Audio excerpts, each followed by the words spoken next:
साल 2025 विकसित भारत के मजबूत इरादों का सार।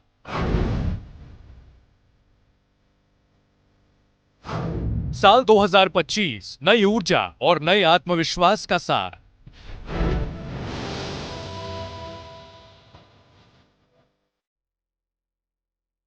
साल 2025 बड़ा सोचने और बड़ा कर दिखाने का सार।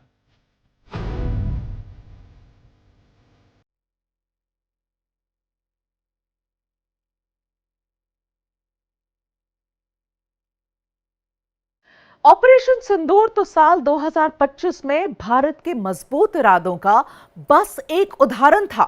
2025 इसलिए भी याद रखा जाएगा क्योंकि इस साल भारत ने विकसित भारत की दिशा में आने वाली हर बाधाएं, हर हिचक तोड़कर कड़े फैसले लिए।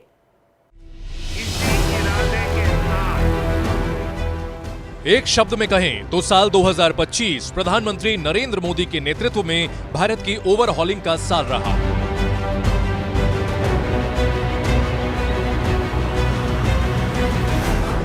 सबका साथ, सबका विकास को केंद्र में रखकर मोदी सरकार ने देश के हर वर्ग को छुआ, हर एक के लिए बड़े फैसले लिए। भारत के आम जीवन में बड़े बदलाव की शुरुआत फरवरी में आम बजट से ही हो गई थी। I am now happy to announce that there will be no income tax payable up to income of 12 lakh rupees. 12 lakh तक आय पर कोई टैक्स नहीं। इस एक फैसले ने मिडिल क्लास की बचत बढ़ा दी, निवेश की क्षमता बढ़ा दी। सभी आय वर्ग के लोगों के लिए टैक्स में भी कमी की गई है। इसका बहुत बड़ा फायदा हमारे मिडिल क्लास को, नौकरी पेशे करने वाले, जिनकी आय बंधी हुई है, ऐसे लोगों को, मिडिल क्लास को इससे बहुत बड़ा लाभ होने वाला है।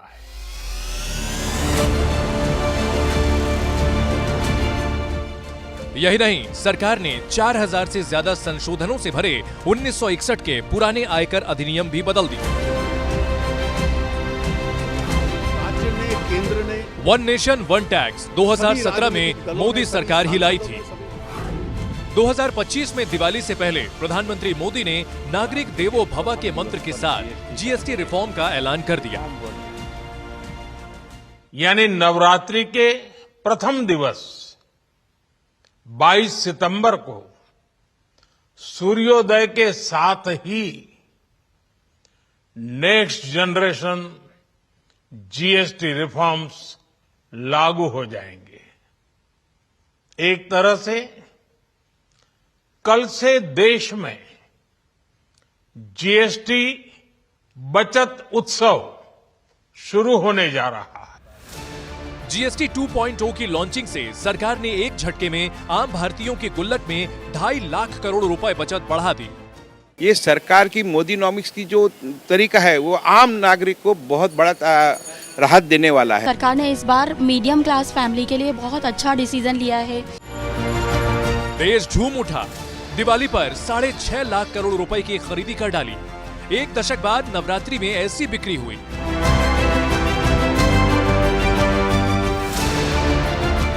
नवंबर में मोदी सरकार ने भारत की विकास गाथा के केंद्र में 64 करोड़ श्रमिकों को भी जोड़ दिया।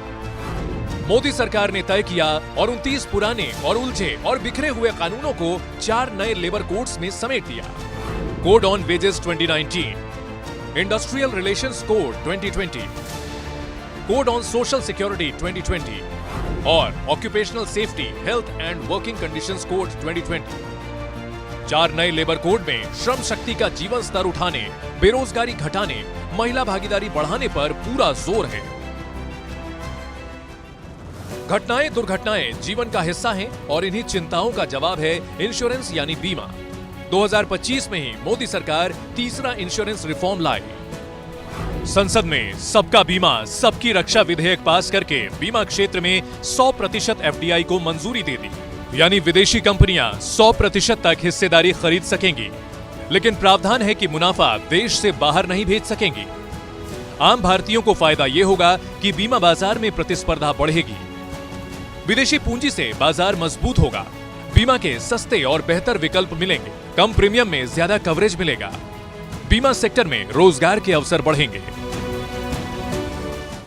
Government is introducing Sabka Bima Sabki Raksha Amendment of Insurance Laws Bill 2025 for amending 3 acts related to insurance sector. सभी मेंबर्स को मैं रिक्वेस्ट करना चाहती हूं कि अपने अपने कॉन्स्टिट्यूएंसी में इस विषय को प्रचलित करें और जिसके द्वारा unclaimed deposits or shares or whatever is lying should be claimed by the rightful owners. फैसलों के लिहाज से 2025 का दिसंबर सुपर डुपर रहा। मनरेगा को खत्म करके वीबी जी रामजी बिल लाने पर विपक्ष ने बहस को गांधी के अपमान पर शिफ्ट करने की कोशिशें की, लेकिन सरकार शिफ्ट नहीं हुई। जी रामजी कानून ला कर रही। माननीय मंत्री जी विधेयक को प्रस्तावित करें। माननीय अध्यक्ष महोदय, मैं विधेयक को पुनर्स्थापित करता हूँ। मोदी सरकार ने सुनिश्चित किया कि देश के गांव विकसित भारत की गति से ही चलेंगे। वीबी जी रामजी यानी विकसित भारत गारंटी फॉर रोजगार एंड आजीविका मिशन ग्रामीण, जिसमें रोजगार की गारंटी 100 दिन से बढ़ाकर 125 दिन कर दी गई, मजदूरी के पेमेंट की डेडलाइन 15 दिन से घटाकर 7 दिन कर दी। जी रामजी उन 13 करोड़ लोगों के जीवन को नया स्तर देगा जो भारत के 6,44,000 गांवों में रहते हैं। शर्तों के साथ विदेशी संस्थाएं भी परमाणु संयंत्र चला सकेंगी। प्रस्ताव स्वीकृत हुआ और विधेयक यथा संशोधित पारित हुआ। साल 2025 में मोदी सरकार ने न सिर्फ भारत के अंदर बल्कि भारत से बाहर भी अपनी इच्छा शक्ति का दम दिखाया।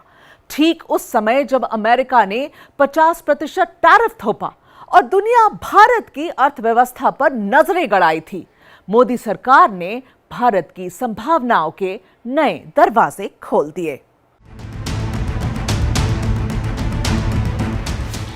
मोदी सरकार ने सिंगल लाइन ऑफर रखा, हमारा सामान लो, हम तैयार हैं। भारत ने यूके, ओमान, न्यूजीलैंड से एफटीए यानी फ्री ट्रेड एग्रीमेंट किया। यूरोप मुक्त व्यापार संघ से किया, जिसमें यूरोप के 4 सबसे अमीर देश हैं। ईयू, कनाडा, इजराइल, मेक्सिको और गल्फ देशों से बातचीत जारी है। यह मोदी का दुनिया को सीधा मैसेज है कि भारत संभावनाओं का देश है, इसे विकसित भारत बनने से कोई नहीं रोक सकता। मोदी सरकार ने आसान बिजनेस के लिए भी देश में भी बड़े बदलाव किए। मंत्र था कागज में मत पढ़ो, बस काम करो। क्वालिटी कंट्रोल ऑर्डर बदल दिया, 76 सामानों से सख्त मंजूरी हटा ली, 200 चीजों से नियम खत्म कर दिए। छोटी कंपनी की परिभाषा बदल दी, 100 करोड़ के टर्नओवर पर भी छोटी कंपनी मान लिया ताकि विस्तार के मौके बढ़े।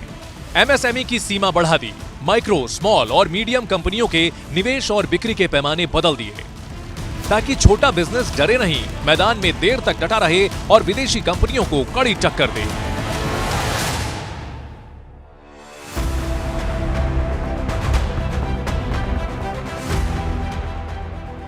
सरकार ने 2025 में ब्लू इकोनॉमी यानी नीली अर्थव्यवस्था में भी मील के 5 नए पत्थर गाड़े। समुद्री व्यापार में महाशक्ति बनने के लिए अंग्रेजों के 3 कानून हटाकर मॉडर्न इंडिया के 5 कानून बनाए। Bills of landing 2025, carriage of goods by sea bill 2025, coastal shipping bill 2025, merchant shipping bill 2025 और भारतीय बंदरगाह बिल 2025।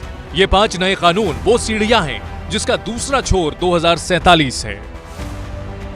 मोदी सरकार ने सिस्टम को नई सोच भी दी ताकि वो माने कि ये सरकार डराती नहीं है बल्कि चीजें सुधारती है।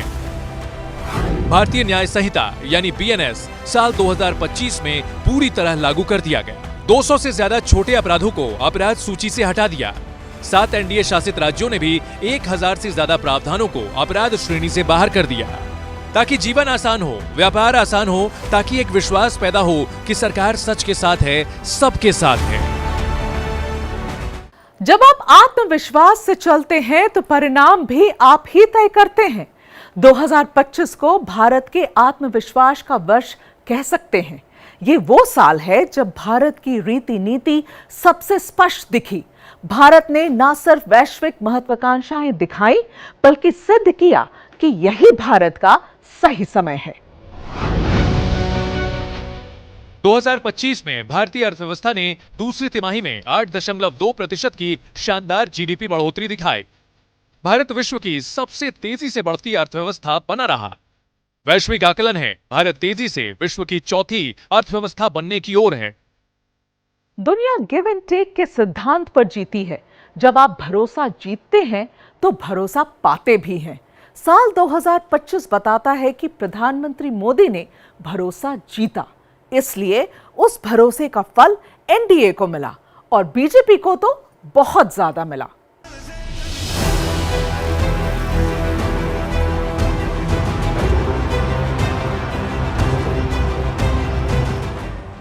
प्रधानमंत्री मोदी के चेहरे, उनकी गारंटी और उनकी सरकार की क्रेडिबिलिटी पर बीजेपी लगातार कीर्तिमान रच रही है।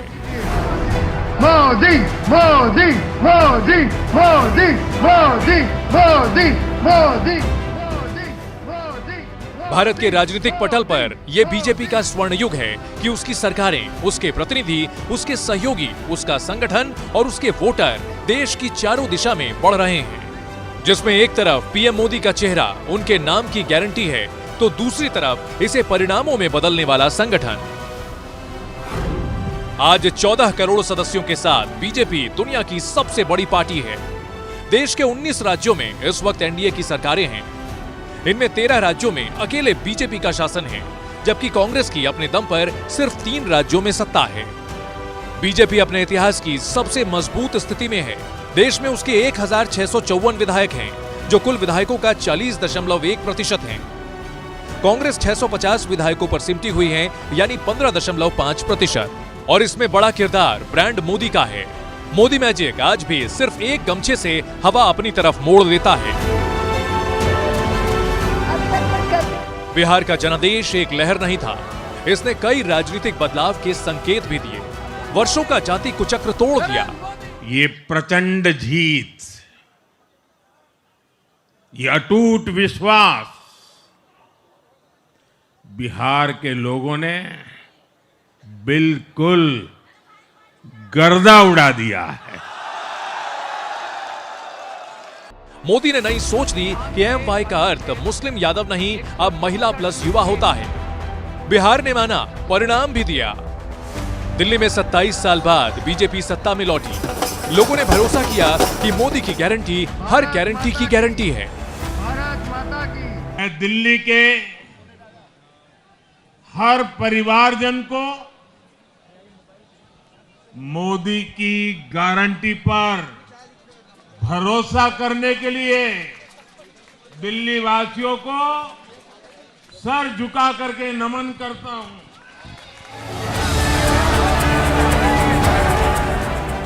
बीजेपी ने वो मनोवैज्ञानिक भ्रम भी तोड़ा कि राष्ट्रीय पार्टियां दिल्ली का भरोसा खो रही हैं, दिल्ली उनसे दूर जा रही है।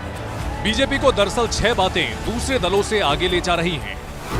नरेंद्र मोदी का नेतृत्व, सरकार की स्पष्ट नीति, संगठन स्तर पर गहराई, स्पष्ट राजनीतिक एजेंडा, देश तक वैचारिक पहुंच, 365 दिन की सक्रियता।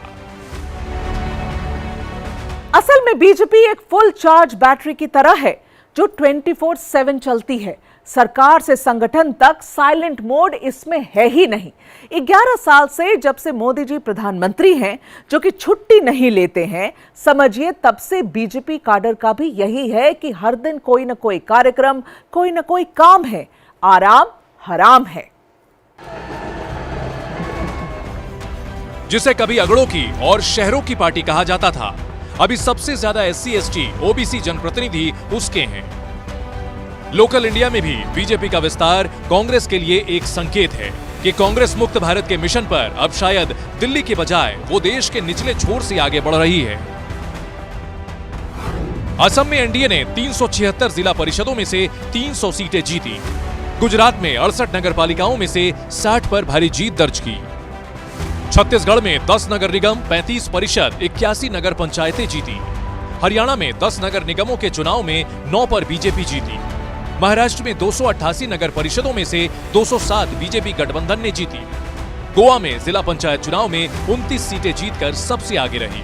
अरुणाचल में भी पार्टी ने जिला परिषद की 245 में से 170 सीटें जीती। केरल में पहली बार पार्टी नगर निगम में जीती। तिरुवनंतपुरम में उसका मेयर होगा।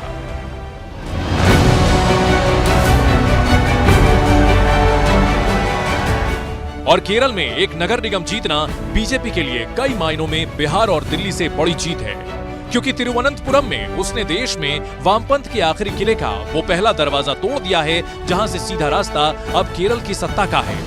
प्रधानमंत्री मोदी ने इसे ऐतिहासिक जीत यूं ही नहीं कहा। एक परिणाम स्वीकार और दूसरे परिणाम के लिए तैयार, यही बीजेपी है। Full charge BJP.